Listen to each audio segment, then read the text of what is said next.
Hello and welcome to Beyond the Bio. Today I'm joined by someone who knows exactly how to turn stories into strategy. Chris Norton is the founder of Prohibition PR, a £2.5 million powerhouse agency that's been named one of the top PR firms in the UK. But instead of just talking agency growth, we're diving into something every personal brand and business needs to understand, which is how PR fits into a broader brand building strategy, and crucially, how you can measure whether it's actually working. From defining PR beyond just press coverage to uncovering the metrics that matter to stories of campaigns that have really moved the needle, Chris is here to pull back the curtain on what effective PR looks like today. So, Chris, welcome to Beyond the Bio. Oh, thanks for having me, Sophie. Really delighted to be here. Love the studio. It's very, very funky. I like it. Yeah, Can't wait well, to see that. next time you're in the Toon, you have to come and visit us. Definitely. Chris, you've built this powerhouse in PR with Prohibition PR. So while we will dig into PR and brand building shortly, I'd love to start with just a quick snapshot. What's been the key to scaling an agency to that level, but also while still staying true to your personal brand? How have you done it? Tough. First of all, no arrogance, I would say. Like, there's a lot of, in the agency space, there's a lot of people being overly confident and all these sorts of things. I just think try and keep honest, true to yourself. Team before self is one of our values, and I'm sort of more I'm the leader now and run the business now and I don't really do as much PR. Although yesterday I was doing a crisis actually for somebody. They had a crisis and they came to me and I sorted it out for them because that was my specialty, crisis management. I think it's basically because you've got to be good with people, honest, but you've got to be always innovative. That's the thing for me. I'm completely obsessed with what's the next thing, what's good now, brand building, which I know we're going to come on to. But what is the next thing in business, and do I need to be aware of it, or is it just noise? Because for founders out there, there is so much noise. There is so many people approaching you on LinkedIn so they can 10x your business. But if they can all can, why have they all got micro businesses? That's what I always think. So I think, it's to grow an agency is being good to your people and being honest, and honest to your clients helps a lot. But also being able to practice what you can preach. And you do that here with your podcast, and I've got my own podcast too.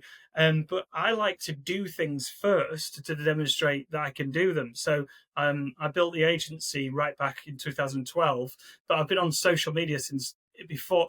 When I joined Twitter, there was something, I think it was like 73 people on Twitter in the UK.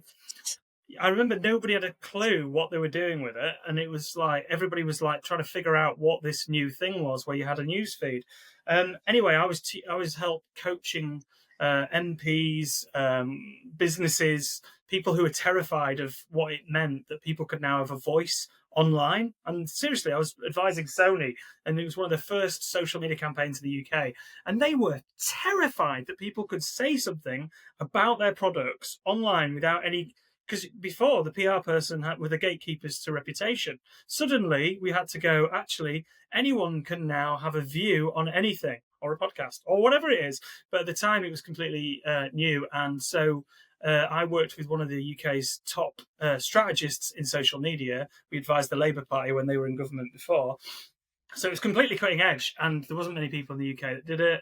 And because I had the experience in it, I was one of the only ones in the North. I think at the point that we started, when I started working for myself, there was only 4 agencies that did social media. And now, of course, it's AI and stuff like that. And AI is the new bandwagon that all these people are jumping on. Snake oil salesmen. Everyone can do AI.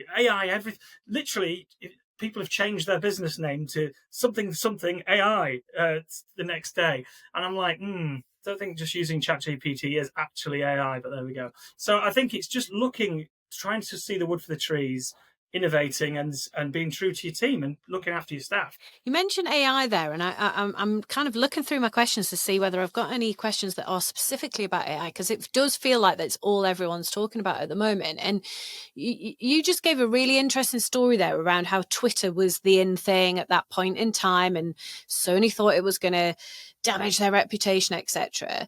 I'm getting the impression from you that you're less worried than a lot of other agency owners that I'm talking to at the moment. How are you feeling about it? AI, right? Okay. How long you got? So, well, first and foremost, I love it. I'm all over it. I've got the paid side of 4 different models. I've been testing them since ChatGPT, the first one, came out, and I've paid for 3 bespoke apps to be built that are bespoke for the agency to speed up what we do internally and externally. I've got a program which we've been doing, I think it was 6 or 7 hours into that, which are 1-hour sessions on implementing different AI to make people, because people don't admit what they don't know, by the way. Everyone says they do it. They don't. There's little prompts and there's really sophisticated stuff. So literally I've just had, before I came on this call, I had about 10 people because I've been using the agent mode. And they were like, well, oh yeah, I've done AI. We had some training. I said, has anyone seen agent mode in action? No. Come over here, look at this. So my podcast, Embracing Marketing Mistakes, we've done 100, it's about 98 episodes, right? But I had to come up with a few things about the podcast, and I wanted to use everything that I've had on the pod as a context window. So how can I get all the transcripts? How long is that going to take to go through all? So what I did was I went to AI, agent mode, which is the new mode, which is basically you've now got anything where you're sat in front of a computer and you're typing. So booking a flight, shopping, anything, instead of having, not research, I'm saying it'll do it. So now I went, can you download all the transcripts of every episode I've ever done, put them all into one PDF, pressed enter, and now instead of it doing the responding thing, it opens a new window and goes on its own computer, goes off and starts logging into things and getting the content, downloading the content, pasting it into a PDF. 15 minutes later, it was in my inbox. Now that is quite scary because that is anything. It can do almost anything now that is on a computer, and it's up to you, the individual, the business owner or agency owner or whoever you are, how much control and access you give it. Because if you give it your bank details, it can buy you stuff. And when you allow Alexa to buy you books, people can't see what your face is. You allow Alexa to buy you things online. Alexa, order me one of those. Well, this can do that. So this is just an illustration of when people say I've done AI. No, they haven't. There's so many different levels to it. But the basic stuff, like basic prompts are getting better. And ChatGPT 5 was launched a couple of weeks ago, which is not 10 times better than ChatGPT 4, but it's a lot better. It's more articulate and it'll do more research. And the key thing is it does more thinking. But I'm obsessed with this because you cannot no longer ignore it. There is a silent sacking going on. So today on BBC News, it says people graduating in computer science are struggling to get jobs. You with your side are thinking, hang on a minute, computer science, AI, computers, that's where it's all going, right? But it says you need two years experience to be a computer coder now. And what's happening is the big coding companies are now going, hang on, we don't want newbies. We want people with 2 years experience, but you can't get the experience because they're using AI to do the basic stuff now, the basic coding, building agents. So to ask, am I scared? Little bit, but you have to embrace it because there's nothing that you or I can do about this. This is happening now. This is changing. Business is changing. And, the only thing it can't do is what you and I are doing now. And it can join calls. AI can join calls, and you can have a digital AI version of Sophie she can do the podcast, actually host the podcast as a digital synthesized version of you. So, but what it can't do is have experiences yet, some way. So I think it's exciting. It's cool, but you've got to embrace it. And anybody out there that's going, this isn't going to happen, sorry, it's already happening. But I'm positive about it. I'm positive. I think it's really a good thing. They said this is what they said about social. This is totally different, by the way, because this is changing everything. Social was just changing marketing and PR and reputation, all the stuff about what you're talking about on here, about getting your brand online. That was what social media changed. It's enabled you to set up your agency. But AI is changing every single sector, public sector, legal sector, finance sector, everything. So it's bizarre. Cool, though. Yeah, it is cool. It is cool. And you're absolutely right. It's learn as much as you can, use it as much as you can, get on board with it so that you don't get left behind. So seeing it as a positive rather than anything else. Let's zoom in on PR itself. So in a world where people are often thinking PR equals press coverage, how do you define PR today, and where do you see it sitting within a broader brand building strategy? To be honest with you, the media has dropped off a cliff. Like, when was the last time you actually physically bought a newspaper? Can't remember. When I'm in it, when I'm in one. Yeah, exactly. That's my Clippings. mum. And public relations, it was about reputation. So we didn't just used to do news releases and features and op-eds, get a client in the Times, get a client in the national newspapers and the business supplements, place them, book launch, like what you were talking about earlier, whatever it is. The media, though, the numbers have just gone down and down and down and down. The media's landscape has gone, instead of these small amount of people that control, what we all read and hear. Now you've got brilliant podcasts like Beyond the Bio you've got citizen journalism. It started with bloggers and social media, but all these different niche audiences coming out there. So to go back to your question, what do I think about PR and brand building? Well, what we're doing right now. So if you've got a client that goes on a show to talk to a particular audience, and you can place your clients on that show, and they get to tell their story like I'm doing now, then that's a bit of PR, that's a bit of reputation management. How I think it fits into brand building, I think what we're doing right now is I wouldn't say it's the future of content marketing or public, but it's part of the mix, because founders and CEOs back in the day, they used to hide behind people like me. I'd write a press release, I'd do a statement. I still have clients where we're writing stuff for them, but you've got to be comfortable sitting in front of a camera like this. To me, sitting in front of a camera, talking on a video podcast, or surprisingly, it used to be quite challenging because I'd always been the person behind writing the words. And a lot of CEOs and founders are quite scared. So I think a bit of media training is good, and running through scenarios and stuff like that. Part of brand building, like everything is about brand now. Reputation in 2025 is everything, because nobody trusts anything, even the BBC sometimes. So now most people have got one of these, a mobile phone, and most people are either logging into the Daily Mail online, the BBC online. That's where they're getting their news. And then social media, TikTok, it might be, if it depends on what age group you are, Snapchat, YouTube, whatever it is, wherever you're getting your news. Kids don't watch BBC, Jack and Ori and children's TV. They're watching people unbox toys on YouTube. So the media is completely disparate, but reputation is still more important than ever, because nobody trusts anybody. Like, that's why a prime minister has a lifespan of about 2 years now, 2 to 3 years. They don't last very long. Nobody trusts them. Nobody trusts anyone. So reputation's still important, and looking after your online reputation. And I think if people like the founders that listen to your show, I think they need to start considering being comfortable in front of a camera and telling their story, because that's what your competitors are going to be doing. It's 90% of content online is going to be video. Yeah, 100%. I totally agree. And it's always good having other people say the same thing as me, because I'm like, look, it's not just me telling you this. It's the thing. Other experts are saying the same thing. Now, I know you've described how important it is to measure the impact of PR. What are the biggest mistakes that you're seeing businesses make when it comes to evaluating their PR outcomes? Right. Okay. I've got one here for you. I've got a whole podcast about marketing mistakes, and I've shared loads of mine. I think making mistakes in terms of measurement. So I went, and I can't name clients. So I had a client who shall remain nameless. It was a shopping centre, big one. And they said, this is back in the day. So this is about 8 years ago. And they said, Chris, we want you to grow our social media channels. Fine, you're managing our social media channels, but the CEO has seen that our competitor, who shall remain nameless, another big shopping centre, online. Anyway, they've said, we want 1 million Facebook followers. And I went, my client liaison was like, what do you think? 1 million Facebook? I was like, no, why? And they were like, well, the CEO has seen that the other shopping centre who we're competing with has got 800,000 and we've got 500,000.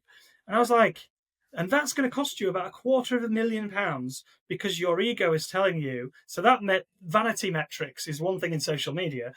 In PR, measuring the wrong stuff is another one. So we had a client, again, who shall remain nameless, who said to us, and I thought this was hilarious in the meeting, actually, said, right, we know that you can measure press clippings, appearances in podcasts, or, appearances and all these other things. All my shareholders care about is reach and circulation. That's all they care about. So we want you, Prohibition, to go out there and get us as much reach and circulation as possible. Right. I'm sat there thinking, well, I can get you loads of circulation. I can just write the worst story on you ever, and I can get you everywhere. But obviously I wouldn't do that. I did it as a joke. And the client was like, yes. I said, that's your objective. You want us to get you as far and wide as possible. Yes. I said, okay. So I said to the team, I know it's a ridiculous objective to just measure reach, but make sure you're targeting the biggest spanning things, and let's keep on brand message and everything. Off you go. Anyway, within 2 weeks, we got them 3 nationals, and they were on MSN, which I think, and I have to check the numbers, but it's about 1.9 million circulation. So we went back to him and went, great, we've now got you, I can't remember the exact number, 13 million circulation. And your target for the year, this was 2 weeks later, was 12 million. So can we just take all the money? And as a joke. And he was like, they were like, you've kind of illustrated your point here. Maybe, what do you think? So my point is, you need to be clear on why you're measuring stuff and take the ego out of the whole thing.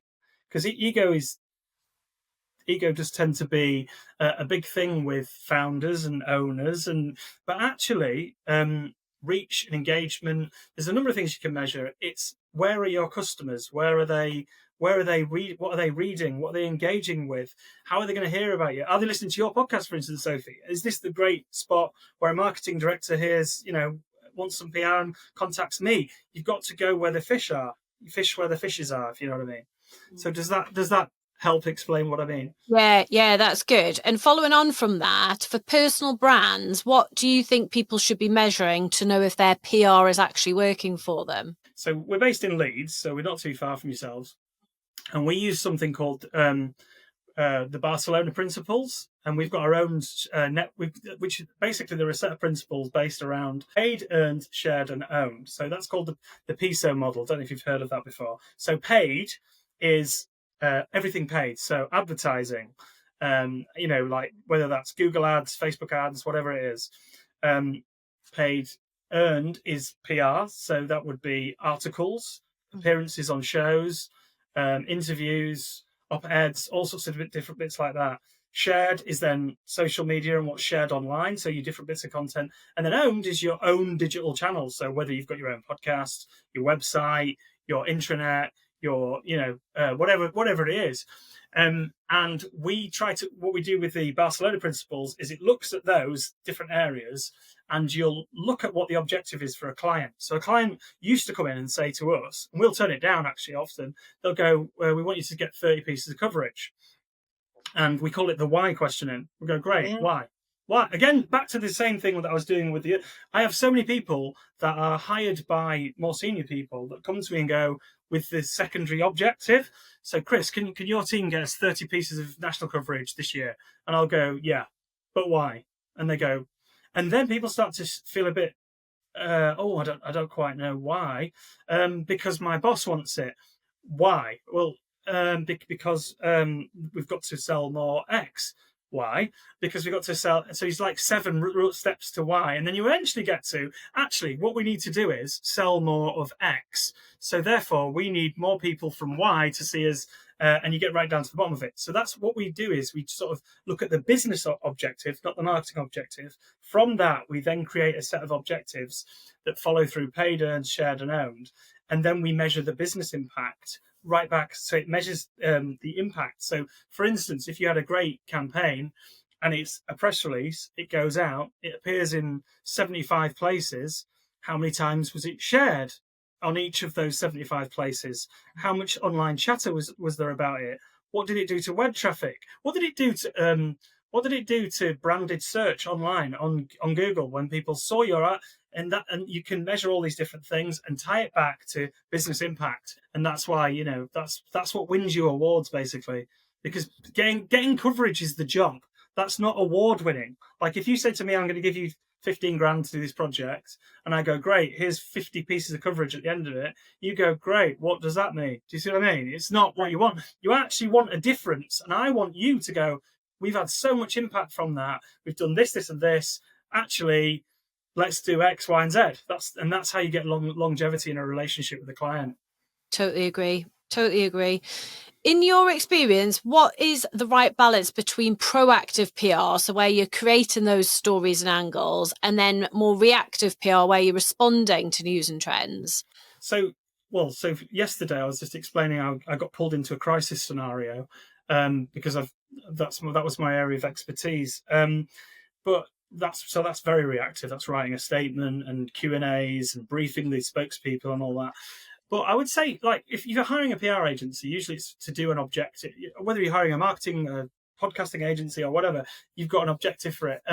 To break down proactive and reactive, it's quite kind of, I would say it depends on the type of brand you've got. Because if you like massive consumer brand, let's give an example. Say like you're like a Hot Point, and you produce loads of tumble dryers and washing machines. They will have loads of inquiries from customers. They'll have problems with products. They'll have to do reactive PR based on little case studies of people having problems with product. So there'll be a lot of reactive stuff. But some clients, like in the B2B space, don't tend to have tons of reactive, and actually sometimes they don't have loads of proactive. And so they'll come to us and go, we haven't got loads of news, can you help us create news about our business? And that is the craft of what PR is. We'll look at the business and go, right, what stories can we actually tell about you? What have you done? And it's back to the why do you want to do this? What are you about? And we sort of drill into what the owner is about and the founder, and get them what will make them think this has been a huge success. But it really depends on the client, because, for instance, I worked on Jet2 social media, and I bet Jet2 in the last couple of months have been busy as heck with the meme. Have you seen them all over TikTok? The memes of everybody's holidays. And there's been a real conundrum with that reputationally. If that voiceover gets put on all these videos, and it's become a meme of like bad holiday videos. And I can see in the PR world whether you should embrace that because it's gone viral, or whether you should stand off because, we're a brand and we need our brand to look good. And I think they've sort of gone in. They seem to have done it quite well. They took a while, but they've jumped on board and done things. So it really, my point is, it really depends on what sort of brand you are, whether you do, But B2B, I'd say, is probably about 60-70% proactive, 30% reactive, whereas a consumer brand, I'd say, is probably about 50-50. And you'll have clients who, well, all clients, I'm sure, feel very strongly about their brand and their product or service, and the aim is they want to get more sales. Surely that should be the aim for pretty much all of them. And they will think that they have a story when you know that they don't. How, I imagine you're probably fairly direct, but how do you tell them that without offending them and pissing them off? I am bad at this. So I worked in London for the first 5 years of my job and had to learn how to be diplomatic, because I am, as you've said, quite direct. So I will tell it, but some clients love that. So like, I'll just go, look, that's shit. Let's move on. Next. I won't say it's shit. I'll go, I don't think that's going to work. But I'll be very. Whereas some people in my team, my team and Miles more, they're better at that side of it. They're much more diplomatic. But I like to tell a client. I think clients like honesty. So, like, as I said right at the beginning, if you're honest and say, but you're right, we do get people where they go, we've got this great new product and we're launching it and it's so unique. And then we go off and do the research and we're like, it's not unique at all. There's some 2 or 3 other people that do exactly the same product. There's virtually no difference. And have you thought about X, Y, and Z? I had one client that wanted to do a big outreach campaign to influencers before the term influencers was a thing. And it was when it was online bloggers. So there was not many social media. It was blogs at the time. And I found all these specialists in various different areas. And it was for a boots brand that shall remain nameless. and they were high end, and they were waterproof safety boots, really like £100 each or something for a pair, sorry. And they wanted to do outreach, and I went out to the 100 top bloggers in the world, and sent the products. I did all the outreach myself, by the way, engaging. This is as I was starting out, setting up the Prohibition. Anyway, we got through to US and firefighters in the US, like top blogs, police blogs, and they were all trying these boots out. Obviously, they got a few free. It was before influencers were a thing, so getting free £200 worth of free kit and like a really complimentary thing, and it was the birth of video. It was great. And then we got to the UK and the NHS, and I got an email from the person who received them, paramedic. Can't remember the blog, but it was like top paramedic blog in the UK. And they said, really love the product, Chris, but they don't have steel toe caps. So by law in the UK, we're not allowed to wear them in the NHS. So I fed that back to the #1 brand in the UK. They didn't know. They didn't have that feedback. And they launched a steel toe cap product 4 months later. So yeah, crazy. Amazing. That's a cool story, isn't it? So totally useful as well. Chris, it's been great chatting to you. I feel like we've covered quite a bit there, and there's still so much more that I could ask you about. You'll have to come back and we do maybe a part 2. But anyone listening that hasn't come across you before, where is the best place for them to find you? Well, you can. I've got a website, prohibitionpr.co.uk. You can find us on there, or just Google Chris Norton on LinkedIn. You can find me on LinkedIn. I'm all over it. So. Awesome. We'll pop links to your website and your LinkedIn profile in the show notes to make that super easy for people to connect. Thank you so much. Thank you for listening.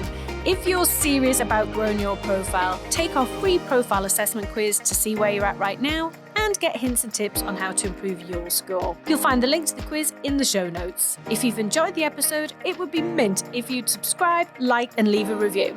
See you next Monday.